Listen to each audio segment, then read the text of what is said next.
Welcome to 360 hub reviews. Vijay Deverakonda గారి most anticipated Kingdom movie ఈ రోజు రిలీజ్ అయింది. ఈ సినిమా రివ్యూ విషయానికి వస్తే 1920లోని బ్రిటిష్ అండ్ ఒక లోకల్ ట్రైబ్ కి మధ్య జరిగే వార్ ఎపిసోడ్ తో సినిమా స్టార్ట్ అవుతుంది. ఆ వార్ లో కొంతమంది జనాన్ని మాత్రం బోట్స్ లో శ్రీలంక వైపు పంపించి ఆ తెగ నాయకుడు అండ్ సోల్జర్స్ అక్కడే చనిపోతారు. అక్కడితో ఆ ఎపిసోడ్ క్లోజ్ చేసి 1992కి తీసుకొచ్చేస్తారు. హీరో తన అన్నయ్య కోసం వెతుకుతూ ఉంటాడు. అప్పుడే ఒక పోలీస్ ఆఫీసర్ తన అన్న పెద్ద స్మగ్లర్ అని, శ్రీలంకలో ఉంటాడని ఒక అండర్ కవర్ ఆపరేషన్ చేసి తన అన్నని తిరిగి తెచ్చుకోమని హీరోకి చెప్తాడు.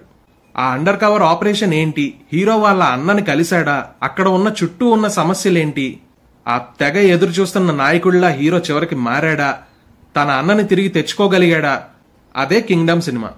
ఫస్ట్ హాఫ్ అంతా Chatrapati, Devara and KGF movies తాలూకా రిఫరెన్స్ గట్టిగా కనిపిస్తుంది.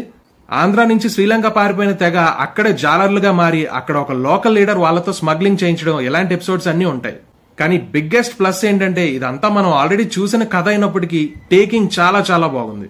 ఎక్కడా ల్యాగ్ లేకుండా, మినిమం బోర్ కొట్టకుండా స్క్రీన్ ప్లే చాలా రేసీగా, ఇన్వాల్వింగ్ గా ఉంటుంది. భయంకరమైన ఎలివేషన్ సీన్స్ ఏమీ లేనప్పటికీ ఉన్న సీన్స్ కి మంచి బీజిఎం ఇవ్వడంతో బాగా సెట్ అయింది. హీరో హీరోయిన్ మధ్య కెమిస్ట్రీ సీన్స్ తీసినప్పటికీ డ్యూరేషన్ వల్ల అనుకుంటా హృదయం లోపల సాంగ్ తో పాటు చాలా సీన్స్ కట్ చేసేసారు. ఇంటర్వెల్ వరకు స్టోరీ చాలా ఇన్వాల్వింగ్ గానే ఉంటుంది అండ్ ఫస్ట్ హాఫ్ చాలా బాగా తీశారనే ఫీల్ వస్తుంది. సెకండ్ హాఫ్ స్టార్ట్ అయినప్పుడు మాత్రం కొంచెం ల్యాగ్ అనిపిస్తుంది.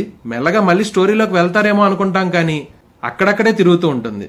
ఎమోషనల్ సీన్స్ ఉన్నప్పటికీ కంటతడి సంగతి పక్కన పెడితే కనీసం కళ్ళు చెమ్మగలవు. ఆడియన్స్ ని కన్ఫ్యూజ్ చేసే స్టోరీ లైన్ గా మారిపోతుంది.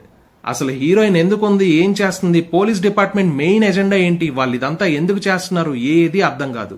లాస్ట్ 45 మినిట్స్ ఏదైతే గ్రిప్పింగ్ గా ఉండాలో అది చాలా ప్రెడిక్టబుల్ గా మారిపోతుంది. పోనీ ప్రెడిక్టబుల్ గా అయిపోయినా బాగుంటుందా అని అడిగితే అంత గొప్పగా ఉండదనే చెప్పుకోవాలి. క్లైమాక్స్ కి ఒక మంచి ఫైట్ ఏమి ఉండదు. అసలు గట్టిగా మాట్లాడితే క్లైమాక్సే పెద్దగా ఏమి ఉండదు. చాలా సింపుల్ గా తేల్చేసి మిగతాదంతా పార్ట్ 2 లో చూసుకోండి అన్నట్లు వదిలేశారు. సో సెకండ్ హాఫ్ ఒక రకంగా డిసప్పాయింటింగ్ అనే చెప్పుకోవచ్చు. యాక్టర్స్ పర్ఫార్మెన్స్ విషయానికి వస్తే విజయ్ దేవరకొండ గారు మంచి పర్ఫార్మర్ అండ్ ఇందులో కొన్ని సీన్స్ లో చాలా చాలా బాగా పర్ఫార్మ్ చేశారు. మెయిన్లీ బ్రదర్ ఎమోషన్ సీన్స్ లో చాలా బాగా యాక్ట్ చేశారనిపించింది.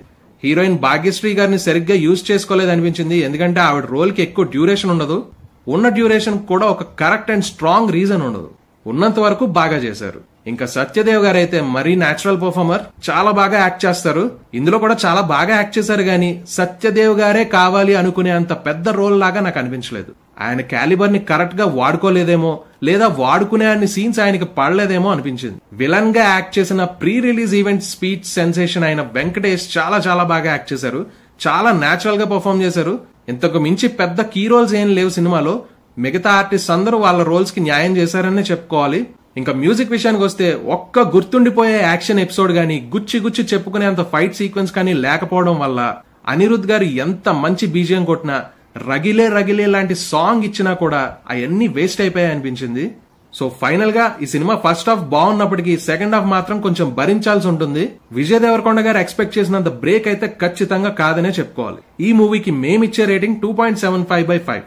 మరో రివ్యూలో మళ్ళీ కలుసుకుందాం. Till then stay tune to 360 hub. Thank you.